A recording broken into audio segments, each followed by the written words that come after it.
De desencarnado para encarnado. Essa é aquela que mais assusta as pessoas. Então, vamos lá. É a atuação maléfica de um espírito sobre um encarnado. E aqui é aquela que mais assusta, porque quando as pessoas têm noção de espiritualidade, têm noção de se espiritualizarem, elas começam então a perceber que tem determinadas coisas que nós temos que aprender a fazer para que os espíritos não se liguem a nós. Aí você fala assim, qual é a chave mágica? Quais os tipos, então, de que eu posso usar? Como que eu posso trabalhar isso para que eu me dê bem? Tem uma forma só. Amando. Amar e trabalhar no bem. É a única que vai fazer a gente se livrar das peias, das grandes obsessões. Das grandes. Porque as pequenininhas que nos causam pequenos transtornos no dia a dia, a gente cai nelas. O processo obsessivo entre os seres invisíveis e os que estão encarnados parece ser o de maior incidência. Certo? Parece ser porque aqueles que a gente conhece mais, aqueles que levam as pessoas a procurar nas casas espíritas, aqueles que levam as pessoas a verbalizar com os trabalhadores espíritas. Então esse aqui é aquele que aparece mais nitidamente para nós e aparentemente seria a maioria dos casos.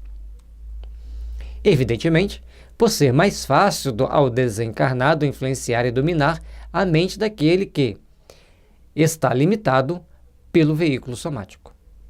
Então, a mente despreparada, conflituosa, culpada, atormentada, que está caminhando sobre a Terra sob o guante de maléficas situações, logicamente que vai passar por várias situações desagradáveis sob a influência de espíritos que vibra naquele mesmo diapasão. Então, a gente pode entrar nesse processo de sintonia com os espíritos infelizes sobre os mais variados aspectos, sobre as mais variadas formas. Aí, dentro dessas formas, nós temos as intoxicações químicas que nos levam a ter certos desequilíbrios. Aí você fala assim, mas espera aí, uma intoxicação química vai interferir no meu mental para um espírito poder me influenciar? Claro, claro que sim. Se você pegar e tomar um remédio para dormir, você vai dormir. Então o remédio não influencia no seu físico e no seu psiquismo que você acaba apagando? Se você tomar uma droga, você vai ficar super excitado. Se você tomar um copo de pinga, você vai ficar bêbado. Então nós temos que entender isso.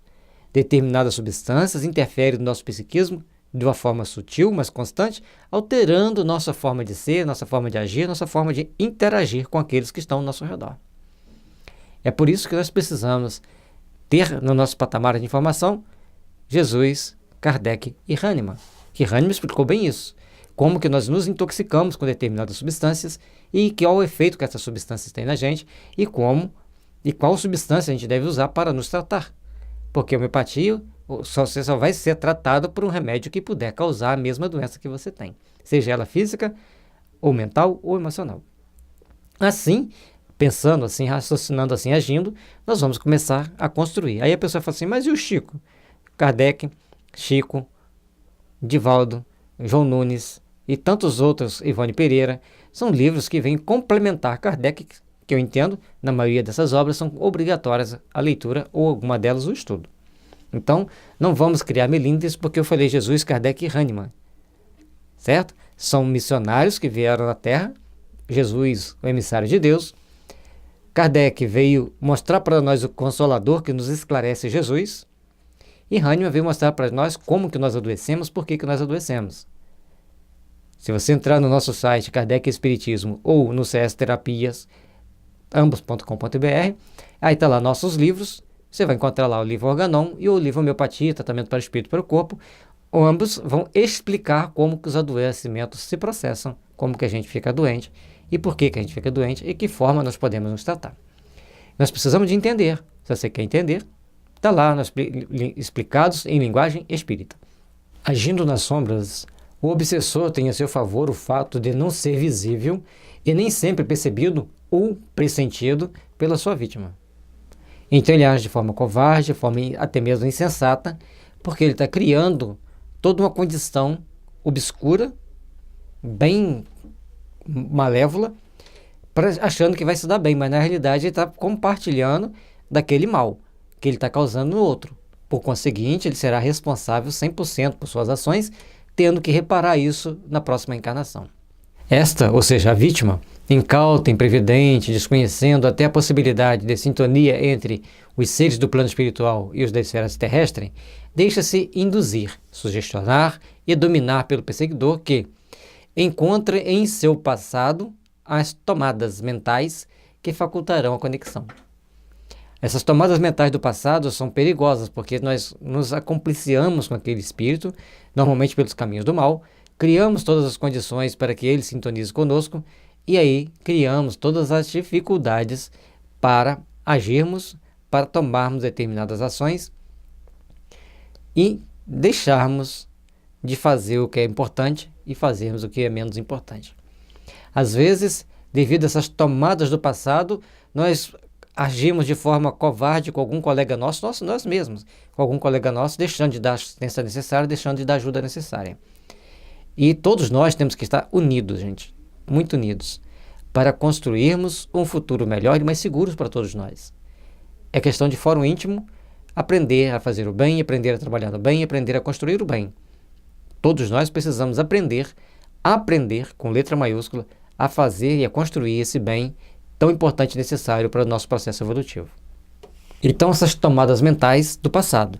E vale as tomadas mentais pelas intoxicações, pelos vícios, por tanta outra situação que a gente citou anteriormente.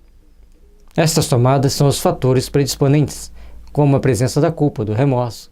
Nem sempre, contudo, o espírito está consciente da sua influência negativa sobre o encarnado. Não raro, desconhecendo a sua situação, pode, sem o saber, aproximar-se de uma pessoa com a qual se afinize e assim prejudicá-la com suas vibrações. Essa afinidade está dentro do padrão da culpa, do remorso que cada um tem. E a questão de afinidade, você pega dois ímãs. Então você pega lá dois ímãs e vai aproximar um do outro. Se você tiver com polaridade oposta, eles travarão, ficarão seguros. Se a polaridade tiver a mesma, eles vão se repulsar. Por isso, nós temos que ter muito cuidado que quando nós vamos trabalhar no bem, os espíritos sabem quais são as nossas predisposições, tanto os bons quanto os maus. E os maus podem usar isso para nos prejudicar, para nos atacar. E não precisa de ser um comparsa do passado, precisa ser alguém que queira se vingar de alguém que fez a mesma besteira que a gente fez. Ali vai encontrar um campo fértil para ele se vingar. E a gente vê as pessoas falando assim, me vinguei do fulano, fez isso assim com Beltrano. No mundo espiritual também não é diferente. Tem espíritos que pensam assim. Outros o fazem intencionalmente, a maioria com o intuito de perseguir ou vingar-se, como veremos nos capítulos seguintes. Então, eles partem para cima para vingança mesmo, sabendo o que estão fazendo, com um objetivo determinado, com aquilo que eles querem fazer em mente para trabalharem o mal, para que o mal aconteça, para que o sofrimento chegue o máximo possível. A nossa responsabilidade, então, é de tentar conter esse mal ao esclarecer o espírito, primeiro, que ele é espírito. Segundo, que ele está perdendo o tempo dele. E terceiro, que nas instâncias de refazimento ele vai encontrar oportunidades de ele crescer espiritualmente, se aprimorar e encontrar com seus verdadeiros amigos. Então, o dialogador tem que ter muita habilidade, porque cada espírito exige uma temática diferente, uma postura psicológica diferente.